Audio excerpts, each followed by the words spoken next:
Thank you very much, Mr. Chairman. Distinguished ladies and gentlemen, greetings to you, all of you from the little land of Sri Lanka, the southernmost neighbor to our big neighbor here.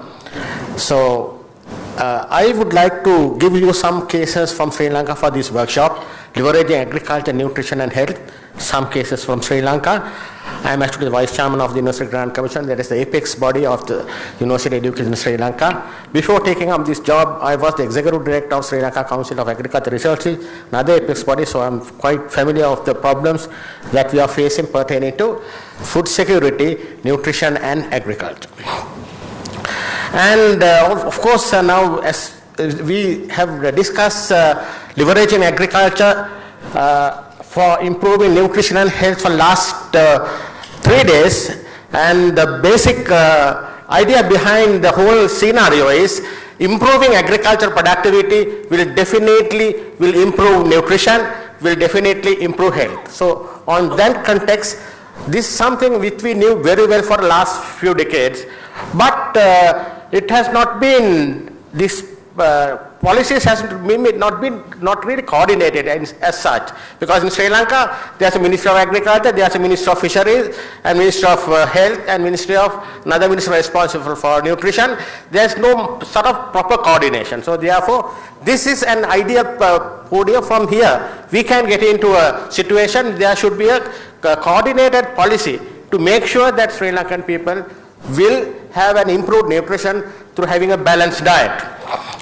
As I said very clearly that most of the poor in Sri Lanka are farmers and farm workers who depends on agriculture for their livelihood.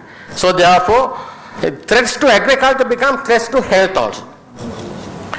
Therefore, what I said earlier, health and agriculture and nutrition together is not something new. As I said, there has not been effective approaches, which we knew very well, but there have not been effective approaches. So in an operationally acceptable way, this was not available. This was the problem that we faced for last few decades in Sri Lanka. So we would like for your attention what we should do about achieving nutritional goals through an agriculture sector. If you look at the cardinal principle what I mentioned, improving agriculture productivity through research, ladies and gentlemen, that we have identified certain agricultural programs are more successful than others in achieving food security and nutrition objectives. What are these? First, expansion of cash crop production. Second, introduction of hybrid varieties. We are looking at hybrid varieties. In fact, when I listened to our speaker from US in the morning, I thought that it's possible the biofortified crops also can come and make available to Sri Lankan farmers, because we are now looking at hybrid varieties. This is the policy of the government, and also creation of effective and appropriate extension services, which I will deal with later, and also make available rural credit for male and female producers, and expansion of food crop production. These are the programs that we are thinking through research. Through research, it has been proved very clearly, if you have this sort of program, it will reach the lowest income households, which are the households which are most rich at nutritionally. And also, increase in income at the household level, however, it is not sufficient to elevate malnutrition. We want to see that how much of this increase is spent on nutritious food, how this increased quantity and quality of food is distributed among the family members, and what the health and hygiene level of individual family members are a matter of concern. In tackling these problems lies in better integration of health and agriculture intervention and policy.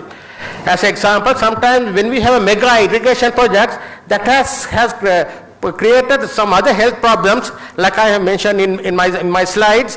This has irrigation projects have given rise to mosquitoes, that has given rise to Japanese encephalitis in Sri Lanka in certain areas of the dry zone. So therefore, as I said earlier, the purpose of the agriculture is not just to grow crops and livestock, but to grow healthy and well-nourished people. So therefore, now there is evidence of increasing malnutrition in Sri Lanka. So of course our minister in the morning said there is a presidential task force that is appointed into this. So but however there is increasing evidence. This is especially among our people in the state sector and also among our poor rural farmers. And then the development of Sri Lankan agriculture requires many thrusts. What are these?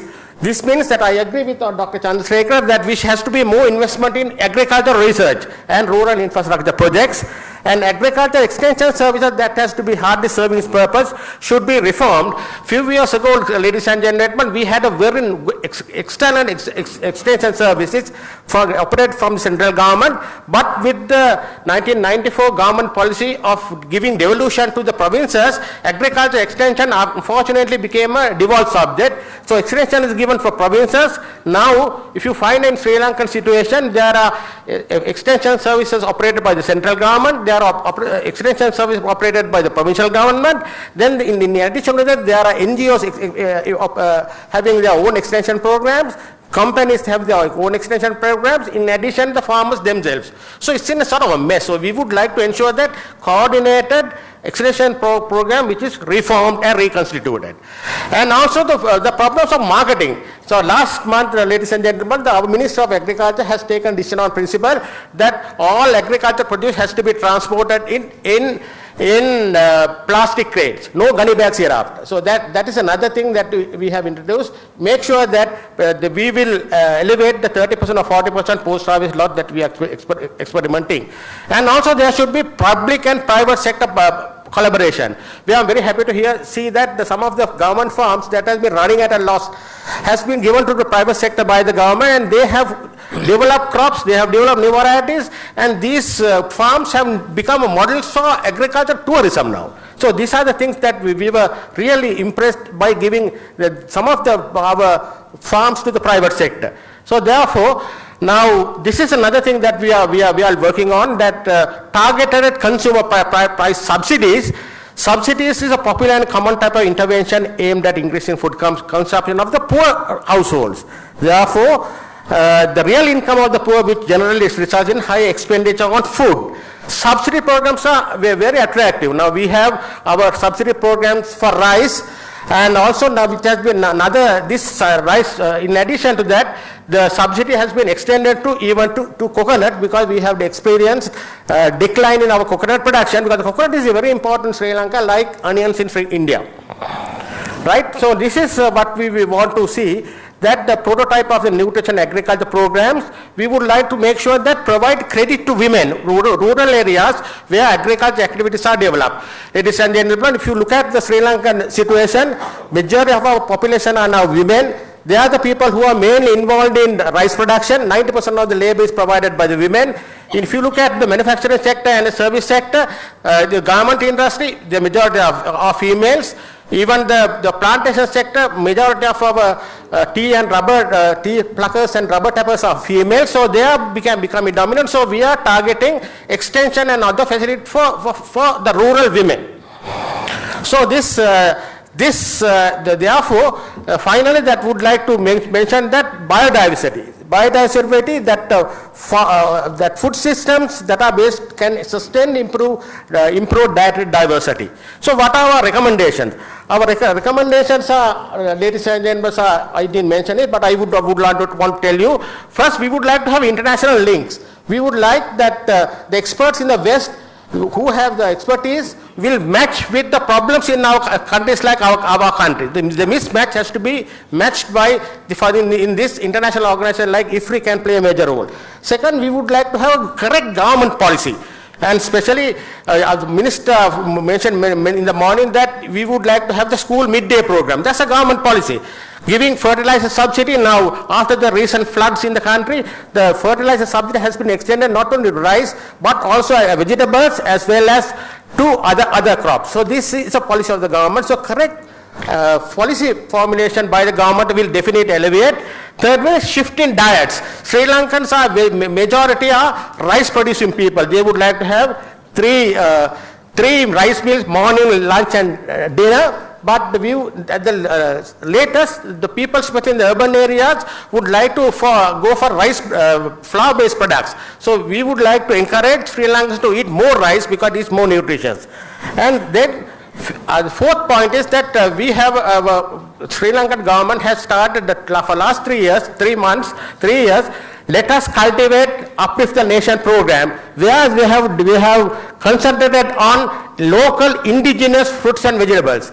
This program has been a success. Finally, that we would like to want to mention, with all the inventions, the progress that we are doing, we had the problems of climate. The last 2 weeks, ladies and gentlemen, the rainfall that has to come in 3 months came in 3 days, which engulfs the entire country for certain areas, and we have lost 40% of our rice harvest, more than 50 billion worth of economic damage, more than 100,000 livestock was lost. So therefore, we are now looking at separately what we should do in case of a climate calamity like this. So this is what exact our recommendation.